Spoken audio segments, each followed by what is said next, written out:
इस वक्त एक महत्वपूर्ण खबर आ रही है। ऑड इवन पर एनजीटी में सुनवाई शुरू हो गई है। एनजीटी ने दिल्ली सरकार से 8 सवाल पूछे हैं, जिस पर आज जवाब सरकार को देना होगा कि क्यों 13 से 17 तारीख तक ऑड इवन शुरू किया जाए।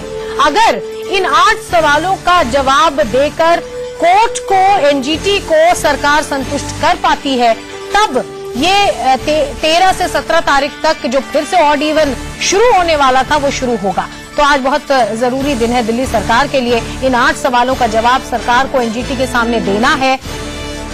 सवाल क्या है ये हम आपको दिखा दे रहे हैं। ये 8 सवाल क्या है, किस आधार पर ऑड इवन सिर्फ 5 दिनों के लिए दिल्ली सरकार लगाना चाह रही है, ये पहला सवाल है। दूसरा, डीपीसीसी और सीपीसीबी रिपोर्ट के मुताबिक दिल्ली पिछली बार ऑड इवन के बाद भी प्रदूषित रही थी। तीसरा सवाल, ऑड इवन लगाने का पैरामीटर क्या होगा, ये तीसरा सवाल एनजीटी पूछने वाला है। ऑड इवन के वक्त एक्स्ट्रा 500 बसों में कितनी डीजल वाली हैं?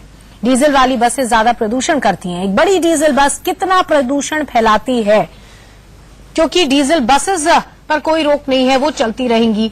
पेट्रोल कार कितना प्रदूषण फैलाती है और दूसरी गाड़ियां कितना प्रदूषण फैलाती हैं। 7वां सवाल, 2 व्हीलर्स को ऑड इवन से बाहर क्यों रखा गया है। और 8वां और आखिरी सवाल, पिछले साल नवंबर में एनजीटी के लिए आदेश को लागू करने के लिए क्या कदम उठाए गए थे।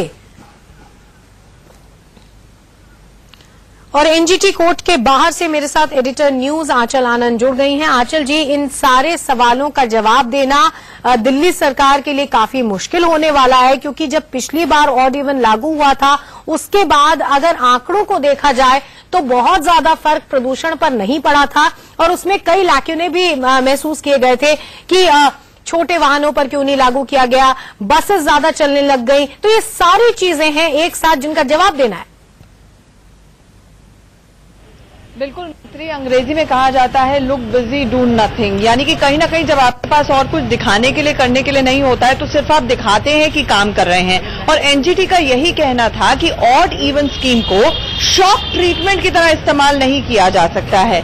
उनका ये कहना था कि अभी तक जितना एनालिसिस हुआ है, चाहे वो सीपीसीबी का हो, डीपीसीबी का हो, ये पोल्यूशन कंट्रोल बोर्ड्स हैं दिल्ली के और केंद्र के, उससे ये साफ हो रहा है कि कहीं पर भी जो PM 2.5 लेवल्स हैं या लेवल्स हैं उसमें कभी कमी नहीं आई जब पहले 2 बार चरणों में ऑड इवन को लागू किया गया।